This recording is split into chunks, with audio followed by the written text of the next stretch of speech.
Today, I'm going to show you what you should know about Ghislaine Maxwell's family. I know the Ghislaine Maxwell trial is on right now. It took a long time coming, and it looks like it's shaping up to be a complete farce. But in the video that I'm going to present to you today, I hope you'll see why it shouldn't be.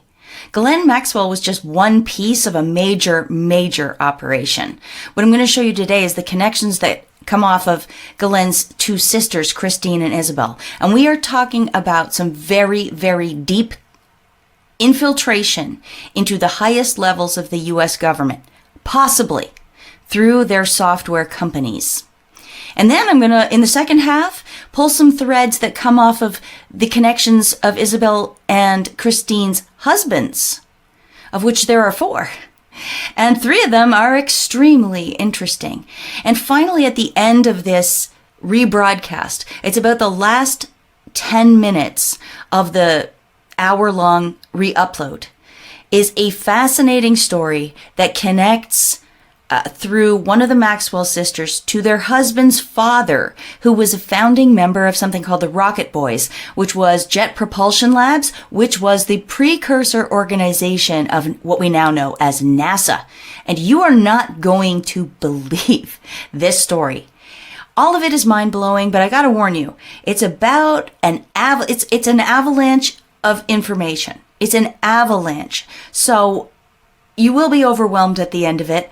Some of the references you might think I should have done a better job explaining, but you have to understand, this was just a part of 12 deep dive videos that I did into Epstein, Ghislaine Maxwell, Robert Maxwell, the Maxwell sisters, the scientists involved, the Edge organization, all kinds of things that surround this. I hope by the end of this hour that I'm rebroadcasting right now, you'll go back and look at some of my older Epstein videos, and you'll start to see how everything, what we're going through right now, even with COVID and the bizarre globalist agendas, the nonsense things they're doing all over the world and restricting freedoms, I think you're going to see that it is truly all connected. Watch for the threads of engineering humanity and compromising officials that run through what I'm about to show you. Okay, because the video is so long on its own, the 2-part video, I've melded 2 of my videos together here, edited them a bit. I'm going to stop talking now. I'm going to let the videos play, but before I go, don't forget to go over to my website, which is all revamped and new, amazingpolly.net.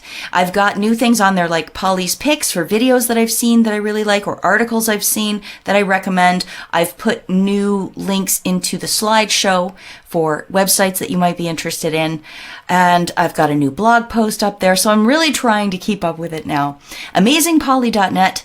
On the contact page is where you can find ways to contribute to my work if you would like to do that. There's an online payment form, and there's also my P.O. box address there if you'd like to send something through the mail. The mail seems to be normal again right now, so that's a good thing. All right, everybody, enjoy this hour-long deep dive into Ghislaine Maxwell's 2 sisters and their really insane connections inside and outside of the United States. In today's video, what I want to do is look at 2 of the sisters of Ghislaine Maxwell. I want to look at Isabel and Christine. In this video, I'm going to present to you a brief history of those sisters' involvement in the software field, and in fact, the information field in general. Here they are here, the twin Maxwell sisters. They're a very important tentacle of the Epstein case. Although it's more accurately, I suppose, described at this point as the Maxwell case, because Jeffrey Epstein is dead. He committed suicide in his cell.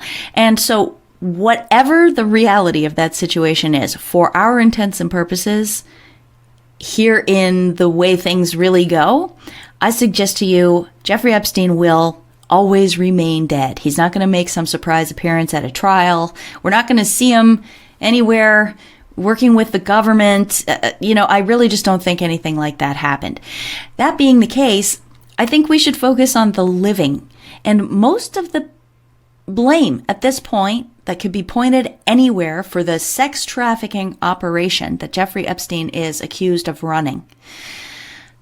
The blame for that now should shift to Ghislaine Maxwell. She has been accused of being the procurer and groomer of the underage girls for Jeffrey Epstein's operation. And while we're talking about it, what was that operation really? Now, aside from servicing the needs of rapists and perverts, it was also a compromise factory, a blackmail and extortion factory when you look at it. They made sure to go after very rich, powerful, connected people. And then, of course, they could get those people to do whatever they wanted if those people were caught in compromising situations with Epstein, Maxwell, or any of the girls, right? The whole Maxwell family, I think, is in on this game. Their whole raison d'etre is information. After all, let's not forget, let's look for a second at the father, the patriarch of the Maxwell family, Robert Maxwell. Robert Maxwell, a.k.a. Robert Jones, a.k.a. Robert du Maurier, a.k.a. Abraham Lashby, a.k.a. Jan Ludwig Hock. He's been accused, credibly, of being involved with the KGB. We know he was British military intelligence, and it's possible that he was in MI6. He's also been accused of being Mossad by Seymour Hersh and many other people. People also are saying that Jeffrey Epstein could have been a Mossad agent as well. So, given that we know for a fact Robert Maxwell was involved in a lot of shady dealings with spy agencies, and his daughter Ghislaine was involved with Jeffrey Epstein, who appears to have been running a blackmail operation. What can we make of his two daughters, Christine and Isabel, when we find out that software that they have created is installed in almost all of the important companies and many government agencies, especially in the US? I'm not sure about what they've done overseas, but it's possible that the software is in there too.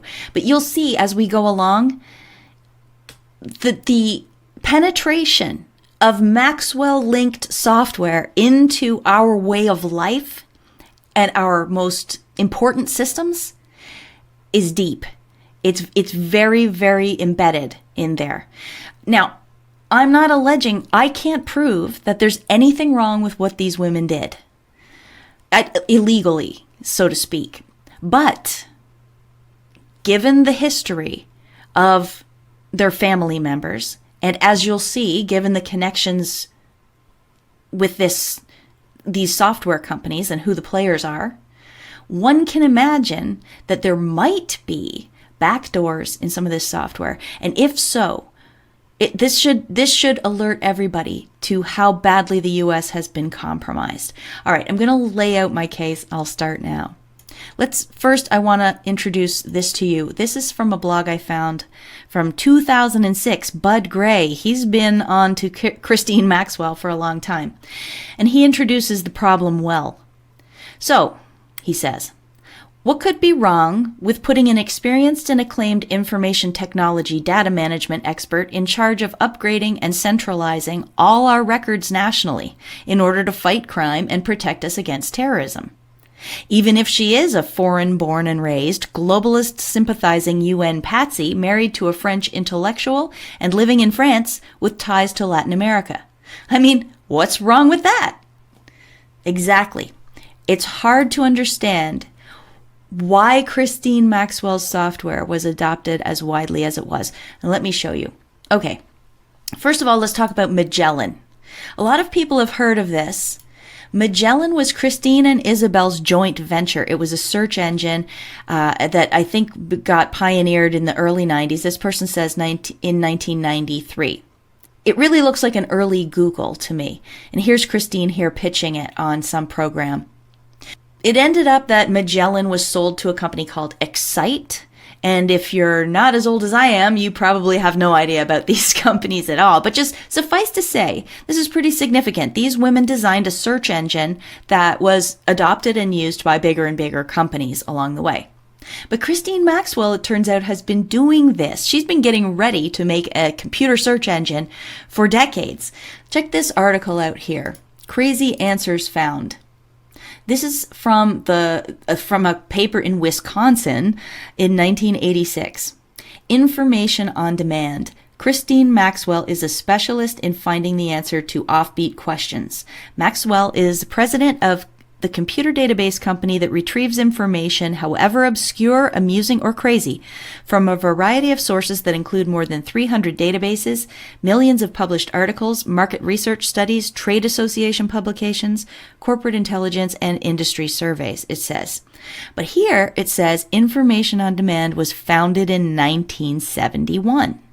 And then they talk a little bit about how at the beginning it was this collection of people, actual people that Ghislaine Maxwell could call up or fax things to, and they would run around and find all the information pertaining to the subject matter she asked them to research, and then they would send it back to her. And then Ghislaine would compile it and give it to her clients who had phoned to ask her a question. So it was like Google, but with real people back then. A little note here. A little note of interest here. It says, the network doesn't stop there. IOD staff has often retrieved information from sources as far away as the Lenin Library in the Soviet Union. Interesting that they would mention Russia, right? I mean, remember, their father had alleged ties back to the KGB. Here it also says that the offices for her company are in Berkeley, California. Yet another red flag goes up. Then if I tried to follow the trail of Information on Demand to see what happened to it, I mean, maybe it is the thing that turned into Magellan. Possibly, I don't know. But what I did find along the way was something from 1989. Here is the Proceedings of the Library of Congress Network Advisory Committee meeting in December 1989. And we see that Ghislaine Maxwell's company, Information on Demand, is listed as participating in that. Along with Information on Demand, they also referred to two other companies that have roots back in the Maxwell family. Pergamon Copy Service, copies of U.S. and non-U.S. patents and trademarks and published applications, and then Adonis, which is the full text of 219 biomedical journals, and Pergamon Press is involved with that as well. So that's the Library of Congress. The Library of Congress stores, it's supposedly the biggest library in the world. Let's put it that way. And there's Ghislaine Maxwell and the Maxwell group of companies before her father died, Pergamon Press, involved in the pitch to work with the Library of Congress to collate, computerize, store, reorganize, and distribute all of that information. That is huge. In that paper, we see what Ghislaine Maxwell's pitch is. The federal libraries need to reassess current restrictions imposed on their use. In principle, Information on Demand is prepared and would like to enter into a joint venture, which, for instance, could better disseminate the information held in federal libraries. I wonder if that ever happened. I did some digging to see if I could find out, but I can't tell. But what is interesting is that they had a new guy come in at that point, and he started the first ever program where private funders could participate in the Library of Congress on some level. I'm not sure whatever happened to it, but we're going to leave that as an open question. We're going to think that she probably did get some kind of contract, because if you know how these government panels work, they invite very specific people to give presentations. They've already kind of decided who they want to work with. And she was invited to be a member of that advisory committee. It should also be noted that Robert Maxwell was already raising eyebrows back in the UK when his daughter and his company were represented at that Library of Congress advisory committee. He had already been being looked at for possibly engaging in illegal activities back in Britain by that time. So I don't know if the Library of Congress knew what they were doing or not. Moving on from the Library of Congress, element of this, we go back to this article, How Globalists Are E-Managing Us, and the author Bud Gray links to an article from the Washington Post from 2006. It's called FBI Shows Off Counterterrorism Database. The investigative data warehouse launched in January 2004. And it says that the FBI's database has more than 659 million records culled from more than 50 FBI and other government agency sources. So what company made the FBI their new database? Which company installed the software for this? It says here, the system designed by Gilead Inc. of Amherst, Mass. The owner and co-founder of Gilead Inc. is Ghislaine Maxwell. This is such a boom. Now we've got information on demand at the Library of Congress and Gilead at the FBI. I don't know if there's anything wrong with it.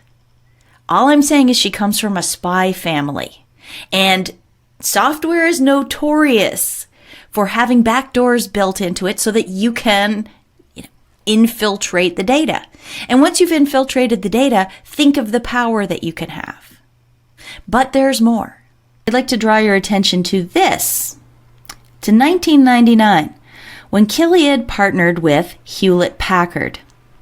If we go back here to How Globalists Are E-Managing Us, it says that Gilead jumped from the shadows recently by announcing a $24.5 million investment from Hewlett-Packard Company. The two companies also formed a strategic alliance in which Gilead will use HP servers, while HP will explore how to use the startup's search technology in its products. HP will explore how to use Gilead's search technology in its products, its servers. HP made servers. Now look at this. Carly Fiorina started as chief executive officer for HP in 1999. In a September 2015 interview with Michael Isikoff, Fiorina said that in the weeks following the September 11th terror attacks in 2001, she received a phone call from Michael Hayden, then the director of the National Security Agency, asking her assistance in providing HP computer servers to the NSA for expanded surveillance. Fiorina acknowledged she complied with Hayden's request, redirecting trucks of HP computer servers that were on their way to retail stores over to Washington's Beltway. If HP installed the Gilead software into its servers and then delivered truckloads of those servers to the NSA, what might that mean? Now you'll notice that Gilead software went into HP servers possibly in 2000, in maybe 1999, but definitely in the year 2000, which is before the September 11th attacks. Now, we know in here it says that Fiorina sent these truckloads of servers to the NSA after the terror attacks. But had she sent any before that? Had the NSA just purchased them regularly before that, I wonder? This really does leave a question as to 9/11, as to whether or not the NSA's computers were functioning properly before September 11th. I don't know, but I wonder why this happened. In Wikipedia it says, Carly Fiorina spent 2 years leading the Central Intelligence Agency's External Advisory Board from 2007 to 2009 and became chair of that board when the board was first created in 2007 by then CIA Director Michael Hayden. Michael Hayden is the guy who asked her for the servers after September 11th. He was working at the NSA then. Then he transferred to the CIA, and guess what? He makes Carly Fiorina president of the CIA's Citizen Advisory Board. So now this picture looks like this. Ghislaine Maxwell's Gilead goes into the FBI. Ghislaine Maxwell's Gilead plus Hewlett-Packard servers went to the NSA and possibly the CIA. She also very likely through information on demand, works with the Library of Congress. Do you see how deep this goes? And one more thing about Christine before we move on to Isabel. Christine Maxwell prepares and presents first ISOC discussion paper to UNESCO. This is the Internet Society, and this was in the year 2000. It says it on here somewhere. Oh, here it is. If we look at what we've got so far with the Maxwell family, we've got Robert Maxwell, suspected Mossad, KGB, possibly MI6, with his daughter Ghislaine and her friend Jeffrey Epstein creating a sexual blackmail operation, influencing very powerful people and scientists in particular, and it also a source of dark pool funding. Jeffrey Epstein supposedly was a financial advisor to all these billionaires, but was he really? Maybe he was just a conduit for their money to go to finance some creepy Frankenstein science projects. Robert Maxwell's other daughter, Christine, creates information on demand, Magellan and Gilead. Gilead, between these three, they're in the Library of Congress, the National Security Agency, the FBI, the Treasury, that's by extension of the FBI contract, possibly the CIA, HP servers, and she works with the United Nations and is an advisor to UNESCO. Now we'll move to her sister, Isabel. Isabel Maxwell, of course, was partners with Christine in the Magellan search engine, which sold to Excite. But the big deal with Isabel is this company, ComTouch. Apparently, she was asked to be president of that company, I think 1997 or 1999. We'll get to it in a minute. And this is an Israeli software company, apparently. What is it?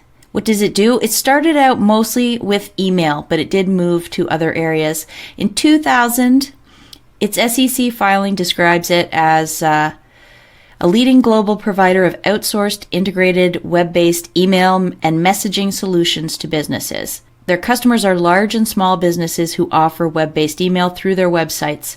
As of December 31st, 1999, they had over 250 global customers. Through our customers' sites, we serve approximately 8.4 million active email boxes. We also serve over 1 million active email boxes to small business and websites through our ZapZone network. I didn't even dig on that. Who knows what that is or where that went? The thing about their email service is it offered features that other emails did not. In fact, one of the big ones was that it was multiple languages, and that's how they can have these global customers. Also down here, it notes that this email gave the user the ability to send and receive faxes and voicemail. It also allowed forwarding from other email addresses. The email client was called Pronto. And they made sure that it wasn't just a PC or Windows-based thing. They partnered with a company early on to make sure it could be used with Unix. So that's what ComTouch was at the time. Pronto Mail, and it had all these extra features that other email didn't. And this voice recording thing is really interesting. In this article here it's from 1996, this guy was reviewing a bunch of email programs, and he says that Pronto has a recorder built into the program so that you can send voicemails. So it's not just the ability to attach the voice files or the WAV files. It had a recorder built into it. Now think of all the warnings we've had just in the last decade about your computer camera being able to be accessed remotely and they turn it on and off. Well, this is way back in the day. Could they have been installing the recorder so that they could turn it on and off when they wanted? And their customers, don't forget, were mainly large and medium-sized businesses. I don't know. I'm not accusing them of this. I'm just saying what's possible. In this article, Daughter of Invention in The Guardian in 2000, they talk about Isabel Maxwell coming on as president of ComTouch. Further in that article, we learn that the Israeli firm ComTouch came knocking on her door in 1997. The company was founded in 1991 by a group of technology-savvy former Army officers led by Gideon Mantell, a bomb disposal expert, it says here. And look how they try to make it all homey and nice. ComTouch was based in an old kibbutz chicken coop. These people and their legends of the startups. Well, we met at a truck stop over flapjacks. I was just sitting there eating, and in wandered Bill Gates, and we decided to start a company, and now we're mega billionaires that control the earth and initiate vaccine programs and make fake meat that we try to pass off as real. It was just a homey little chicken coop where all this started, right? These stories, they drive me crazy. Okay, but Gideon Mantell, I don't know if he ever was a bomb disposal expert. I guess they were trying to make him sound important. Gideon, it says here, was co-founder and CEO of Financial Leverages Limited before he made ComTouch, and also served as the CFO of the Galley Group, one of Israel's largest consumer product companies. That's who he really is. In this article from 1999, we learned that companies and websites such as Excite, Discovery Channel, and Business Week pay ComTouch to provide email services to them, and they say that they're going to be working with Microsoft.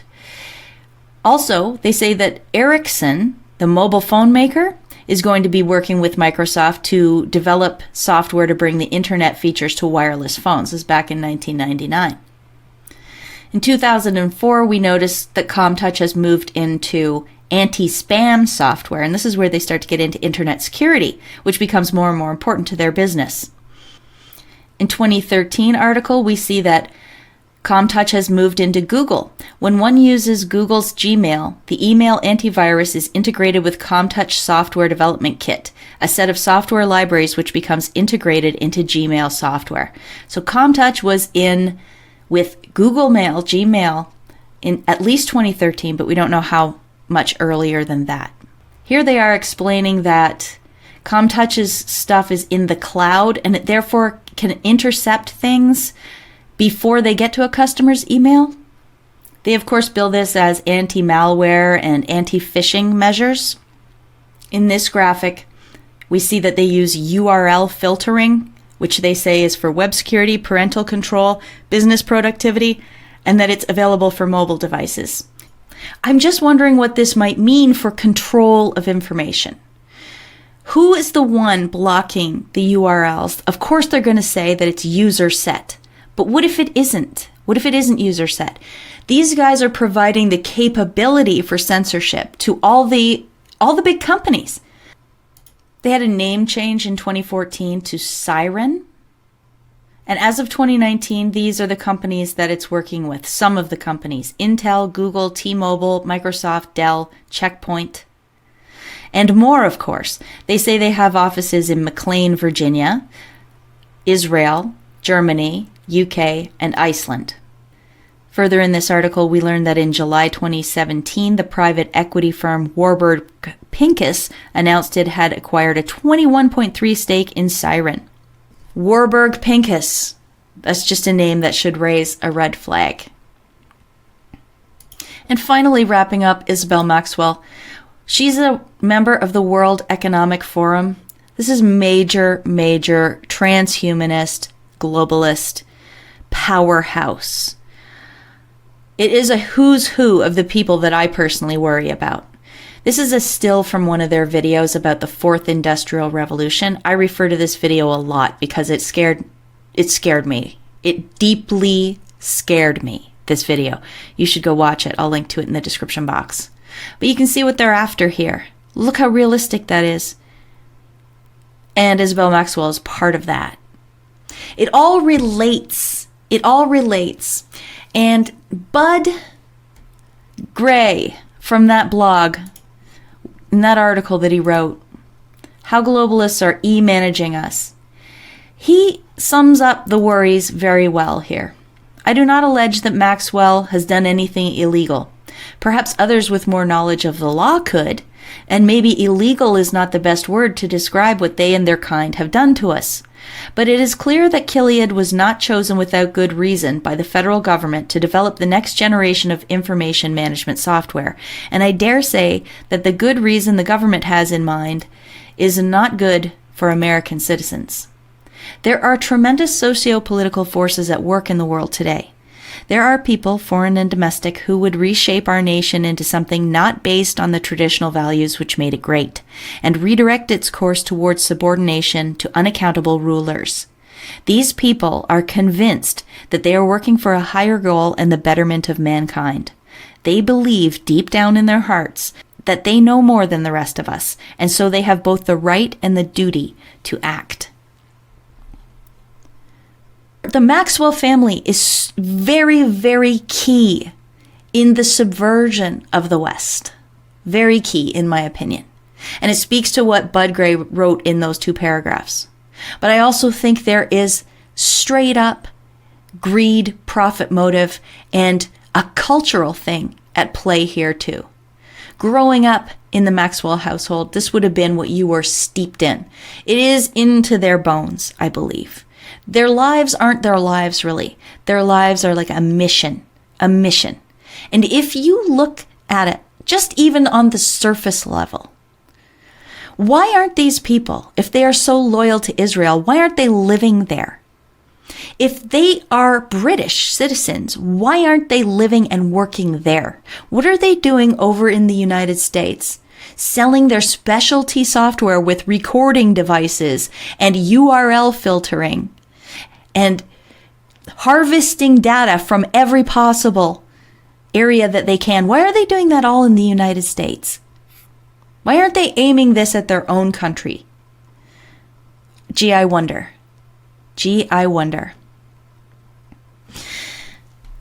I just like to finish with a graphic to remind you where we've been. Robert Maxwell, suspected triple agent, his daughter and her partner Jeffrey Epstein, running a sex trafficking operation which was used to finance their science projects and compromise people who might otherwise stand in their way. I mean, for example, who knows if any of these organizations would have worked with Christine Maxwell and Gilead had there not been compromise on key figures involved, right? And then we have Isabel, who through her specialty multilingual listening device equipped email service, working with an Israeli firm, got into all of these companies, major companies, and more. And all of them have ties to these globalist organizations.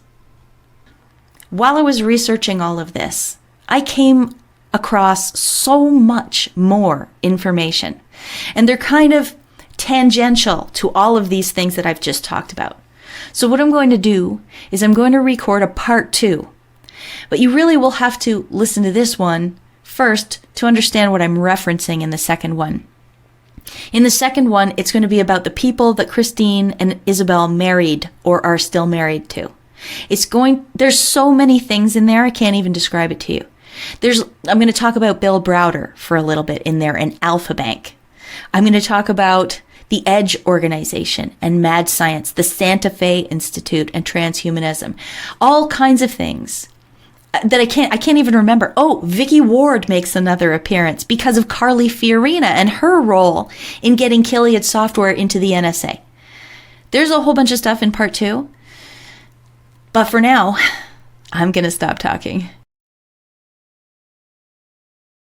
This is a follow-up to my last video, which went into detail about Christine and Isabel Maxwell's companies, software companies, that were adopted by U.S. intelligence agencies and all the major social media companies. Well, many of them anyway. Here's the graphic that I left you with at the end. That's where we left off. And now I want to take you down the roads that sort of branched off these different investigations. And some of them are woo-woo and some of them are just straight up business and tech related. The first one actually will look back at Robert Maxwell's death and an article that was written at that time in the San Francisco Examiner, 1991. It's talking about Maxwell's business empire and its holdings just in the San Francisco Bay Area. One of the companies they mention is Sphere Incorporated, a San Leandro company that sells computer game software under the label Spectrum Holobyte. The Mirror Group, through Maxwell, owned an 80% stake in Sphere Incorporated. Christine and Kevin Maxwell were on the board of Sphere Incorporated.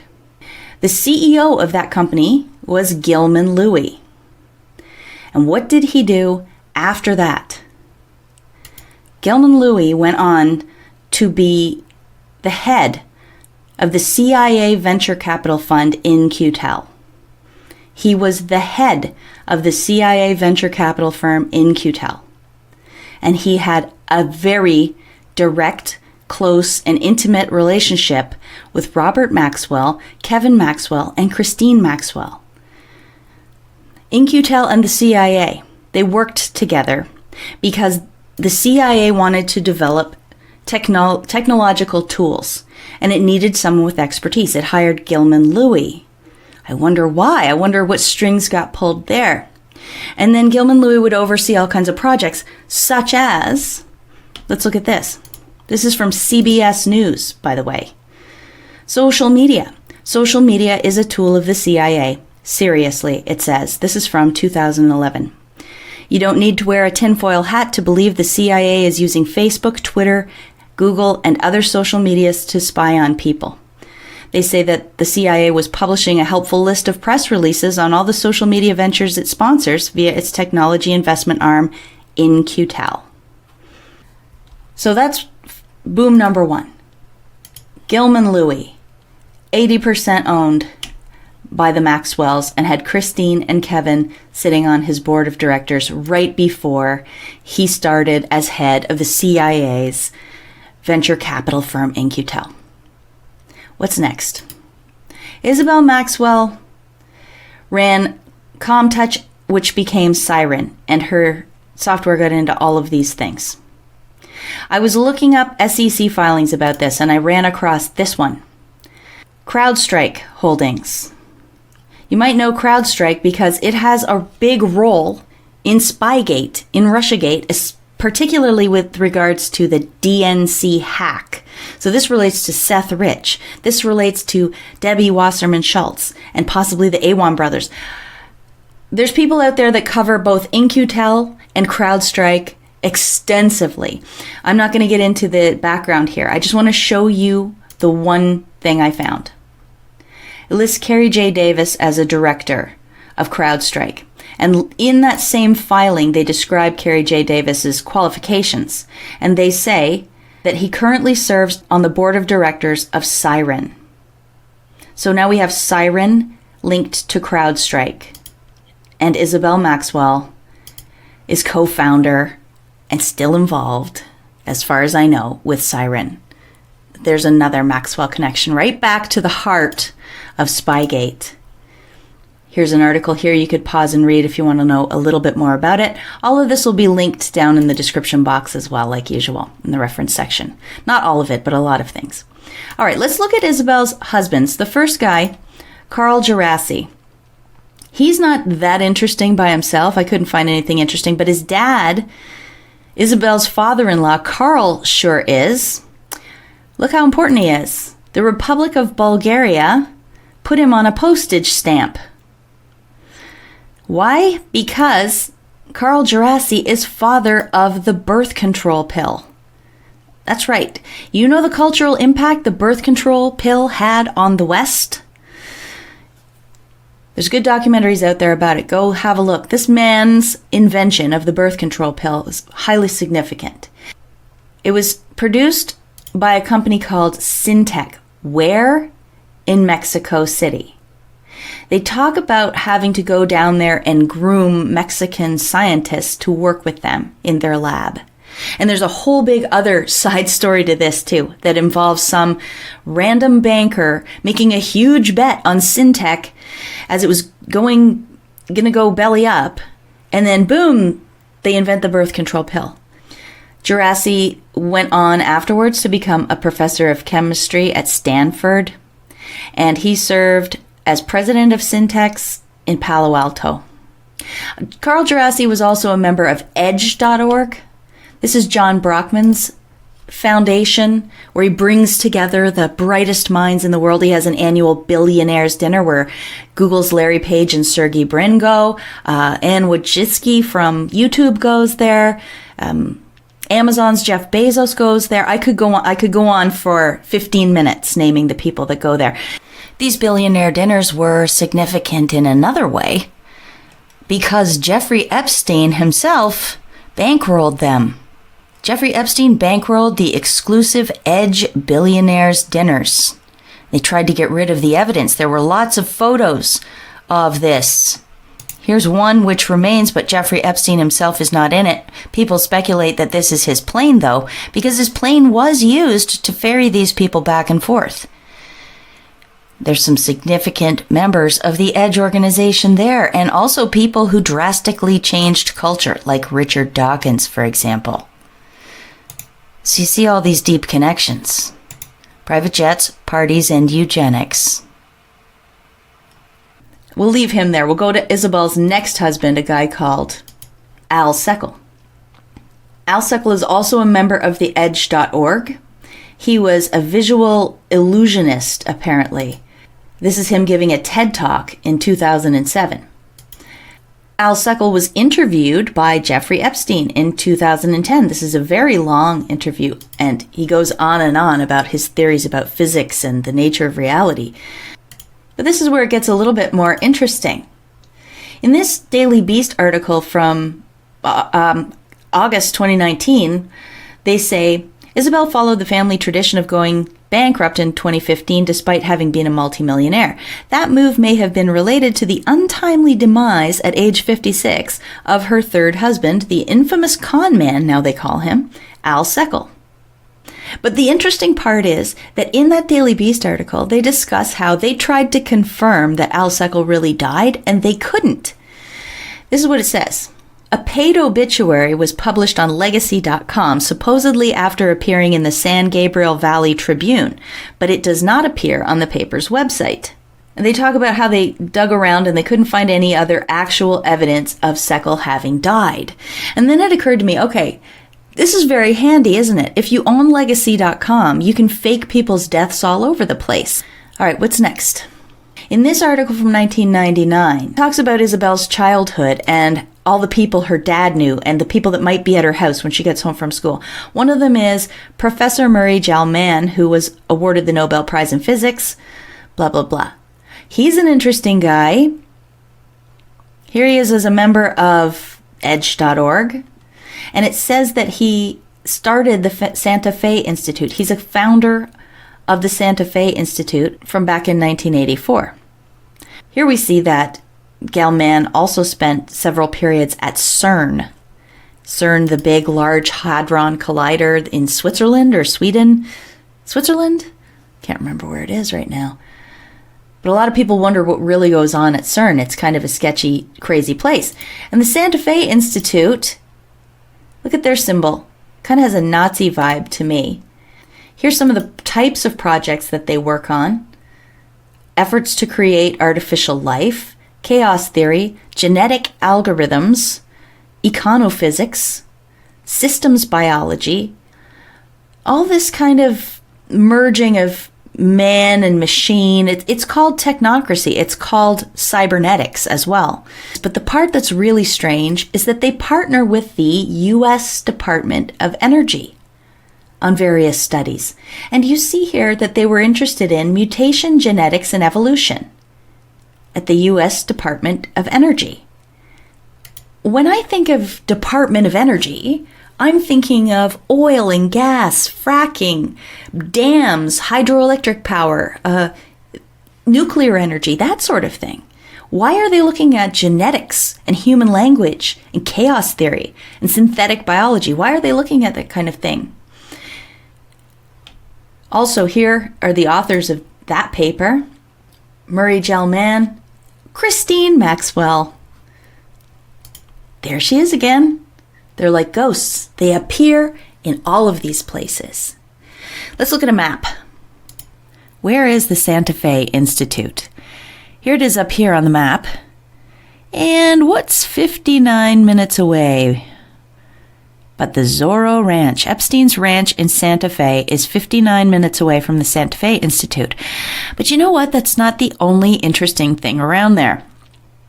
Did you know that the Bronfman family, yes, the Bronfmans, those Bronfmans, have a church in Santa Fe, New Mexico? It's called the União do Vegetal.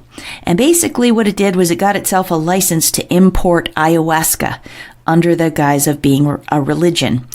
This is their cult compound, I guess. The actual address is over here with this little shack. But look what's across the road. I have a feeling this is the actual Uneo de Vegetal compound here. I might do a video on this separately, so we'll leave it there for now. But this is what it looks like. The Santa Fe Institute is a couple of minutes away by car from the ayahuasca cult, and that's only an hour away from Epstein's ranch. Very interesting. Somewhere right over here is the Los Alamos Labs. That's the nuclear testing ground. There's also a tunnel system that crosses the border between Colorado and New Mexico. It's called the Chama San Juan Tunnel. People always like to look for these tunnels. It's 26 miles long. Maybe someone out there wants to dig on that, because that might lead somewhere too. It's quite close to the Santa Fe Institute, really. Moving on to the next thing. We're going to go to Christine Maxwell now. Remember her? With Gilead? And Gilead had gotten into the FBI. It also got into Hewlett-Packard servers. And then Hewlett-Packard supplied the computers and servers to the NSA. And we were talking about, in my last video, that it was Michael Hayden at the time. The story is he phoned Carly Fiorina at HP and he said, "Oh my gosh, we've just had September 11th, send us some new servers. We need more computing power." And she obliged. But we look back and we see that Gilead software had already been installed. And then we learned that Carly Fiorina had only been put in as the CEO of Hewlett-Packard in 1999. And in 1999, that's when they started using Gilead software.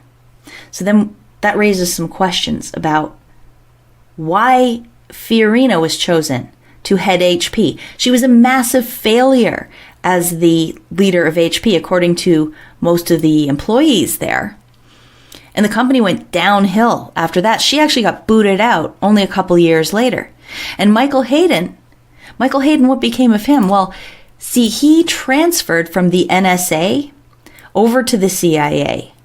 And maybe as a reward, that's why he made Carly Fiorina the first head of the Central Intelligence Agency's External Advisory Board. So I'm going to argue that they wanted Carly Fiorina in there so that they would have a friendly CEO who would agree to put Gilead software in the servers. And then I look into that. Is that possible?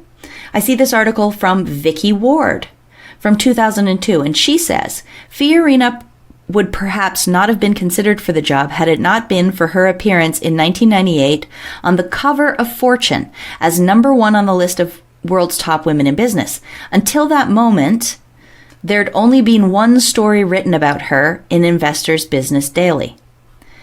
Weird. Out of the blue, somebody at Fortune puts Carly Fiorina, a totally unknown quantity, on the cover of Fortune magazine. And then that cover brings Carly Fiorina to the attention of somebody at Hewlett-Packard who says, hey, let's nominate her to be CEO. And most of the board, by the way, at HP apparently didn't want her, but she got pushed through anyway. So it's like, if this one important article hadn't have been written, would she even have been in that position? Who was editor at Fortune magazine at the time that decision was made to put Carly Fiorina on the cover? It was a guy called Marshall Loeb. His father is Monroe Harriman Loeb. Do you know these names? These are significant names. Fritz Springmeier wrote a book called Bloodlines of the Illuminati. Both the Harriman and Loeb families feature prominently in this book. And Marshall Loeb's dad is called Monroe Harriman Loeb. Now, because information isn't as freely available as it was even 5 years ago, I can't be sure that these Loebs are connected to the 11 bloodlines of the Illuminati Loebs.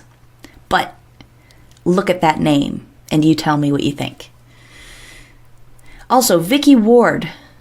Vicky Ward is always writing the stories that surround these people. Vicky Ward is the journalist who brought us the first long-form expose of Jeffrey Epstein back in 2003. And then just recently, she said, remember, I tried to warn you about Jeffrey Epstein back in 2003. But what didn't she write in that article in 2003? She didn't write about the sexual allegations against him at all, even though she admits she had several people coming to her with good evidence, she says. And she wanted to put the stories in. That's her story now. That's her story now. She says she tried to warn everybody. It wasn't her fault. She wanted to put the stories in to Vanity Fair, but she didn't because of her editor.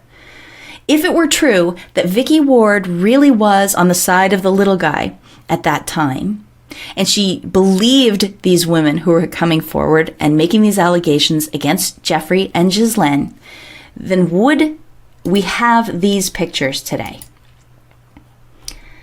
This is from May 2009. This is Vicky Ward with Ghislaine Maxwell. And in this photo from April 1st, 2008, Vicky Ward hosted a party for La Mer, and this is Ghislaine Maxwell at that party. So why is Vicky Ward always getting the scoop on all of these things? You know who else she wrote about, by the way? The DC Madam. Well, actually, hold on. I misspoke. She didn't write about her. She was in the process of working with the DC Madam when the DC Madam killed herself. And there's way more. Vicky Ward's on the scene all the time. It just raises my eyebrow, that's all. Michael Hayden, by the way, the NSA director who worked with Carly Fiorina, he went on afterwards, after he left the government, to work with the Chertoff Group, Michael Chertoff. And also, he is on the board of directors for Caliburn International, a military contractor that oversees operations for Homestead Temporary Shelter for Unaccompanied Children. Oh, that doesn't sound like it has trouble written all over it, does it? Okay, what have we got? You know what? This has gotten so long already, and I haven't even gotten into Christine Maxwell's husband and her father-in-law and the unbelievable connections there. What we'll start with is we'll look back at this article from 1991 after Robert Maxwell first died and they were reviewing his holdings in the Bay Area. Just for interest's sake, I'll tell you what they are. They mention Research on Demand, Thomas Cook Travel, Jossie Bass, Molecular Design Limited, and Leonardo. That's the one I'm going to look at because that is the baby of Christine Maxwell's husband, Roger Molina. Roger Molina runs Leonardo, published by Pergamon Press, which is the Maxwell connection, but it's housed in MIT Media Labs. MIT Media Labs is what Aaron Swartz hacked. A recent development on the MIT front, Ronan Farrow has come out and written a piece for The New Yorker, exposing MIT's deeper ties to Epstein and how they've accepted a lot of funding from him, calling it anonymous so that they can hide their affiliation with Epstein. And Roger Molina's publication, Leonardo, was hosted there. Here's something Leonardo is into. Here's a conference it's sponsoring, The Future of the Body in Context of Neurotechnology. The future of the body. Remember that World Economic Forum, Fourth Industrial Revolution video that I said scared me so much? It's exactly what they're talking about. They want to merge human and machine. This is not a joke. This is real. And you can see how powerful and embedded the people who think that way are. What else have I got about Leonardo? Right, here's my favorite part of this story. Frank Molina and the Jet Propulsion Labs that became NASA, basically. He was partners with a guy called Jack Parsons. Jack Parsons went on to be a disciple, more or less, of Aleister Crowley. Aleister Crowley and the OTO, the Ordo Templi Orientis. It was this mystery school. Here is a picture of Aleister Crowley in some of his garb. And this Twitterer here, New World Order of the Time broadcast, points out, well, they are all Illuminists from her education, Crowley, Madame Blavatsky students of the mystery school. Following Isis, Horus, and Osiris, Epstein's castle had Horus perched on top next to the Horizon Dome. Yes, look at the similarities. And it links back there. Now, okay, Jack Parsons, Aleister Crowley, and L. Ron Hubbard all knew each other, basically, because Jack Parsons started a temple of the OTO. It was called the Agape Temple in California. And through that, he did this ceremony, I believe with L. Ron Hubbard, called the Babylon Working, where they tried to bring forth a moon child. This is an occult ritual, but this is well documented. This happened. And this was all related, don't forget, to NASA. Roger Molina's dad was partners with Frank Molina, who was partners with Jack Parsons, who was into all of this stuff. Frank Molina was suspected of being a communist, and the FBI was on his tail, and he left the United States and went to France, by the way. That's what happened to him. But this story here, Leonardo's Strange Angel, behind the scenes with Jack Parsons and Frank Molina. The not-so-well-known story of Leonardo's founder, Frank Molina, and Strange Angel, Jack Parsons. This story is about what I just told you about Babylon Working and the connections to Crowley. But it has an extra piece that I don't know if a lot of people know about. This filmmaker that was going to make this documentary or TV series called Strange Angel, he was doing his research and he went to Paris because one of the characters' mothers is from Paris. And it says, amongst personal correspondence and scientific papers lay a neatly typewritten story written by Molina and Parsons. It was dated 1937, and scrawled on the front page were the words MGM Project.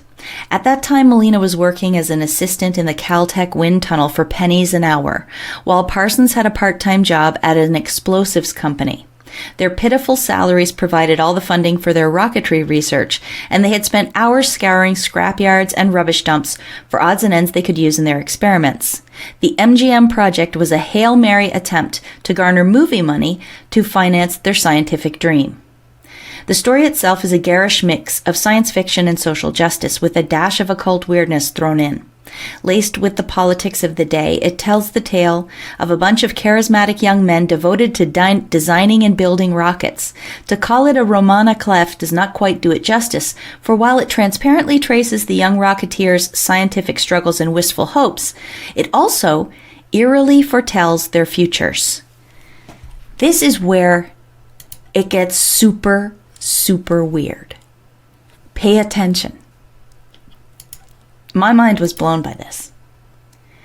Set in the Institute, a scientific establishment not unlike Caltech, the story's hero is Franklin Hamilton, a genius physicist and rocket scientist whose black, closely cut, slightly curly hair and good-looking, sharply chiseled face make him a dead ringer for Parsons himself.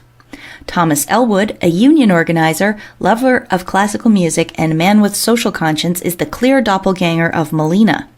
As in real life, the scientists' greatest problem is a lack of financial backing, and their rocket tests often end in explosions, as did those of Molina and Parsons. But while their real-life work was almost universally ignored, in their fictional world, it's being spied upon by powerful, shadowy forces. Part thriller and part socialist manifesto, the story dashes headlong into espionage, murder, and all the intricacies of organized labor. Real life and fictional life diverge when Hamilton and Elwood receive a donation of $100,000 from a wealthy aircraft manufacturer, only to find the manufacturer plans to sell their rocket plans to the Nazis. Well, I don't know if fiction and real life diverge, because Jack Parsons did work for Howard Hughes for a while. And Howard Hughes, as you know, ended up a recluse, paranoid, and allegedly it ended up that he hated Jack Parsons. They became mortal enemies. So this part, the donation of $100,000 from a wealthy aircraft manufacturer, could be Howard Hughes. During World War II, the company designed and built several prototype aircrafts at Hughes Airport. These included the famous Hughes H-4 Hercules, And they detail the other things that were built there. Howard Hughes was a wealthy aircraft manufacturer who Jack Parsons worked with. You're telling me they wrote this screenplay in 1937. Supposedly they wrote this story in 1937. And they foretold exactly what happened in their lives. Well before rockets were even a thing, by the way. Before the Nazis even started with rockets, by the way. Okay, it continues. Parsons and Molina worked on the story every Monday night for at least a year before sending it to NGM. But perhaps unsurprisingly, its mix of earnest social realism and the hardcore scientific speculation failed to pique the studio's interest. Nevertheless, the story proved to be a strangely prophetic piece of work. In the story, Elwood is pilloried for his, quote, un-American beliefs, and Molina would be later in his life, causing him to leave the United States and relocate to France after the war. True. Similarly, a character in the story with strong occult interests is killed in an explosion, just as Parsons would be in 1952.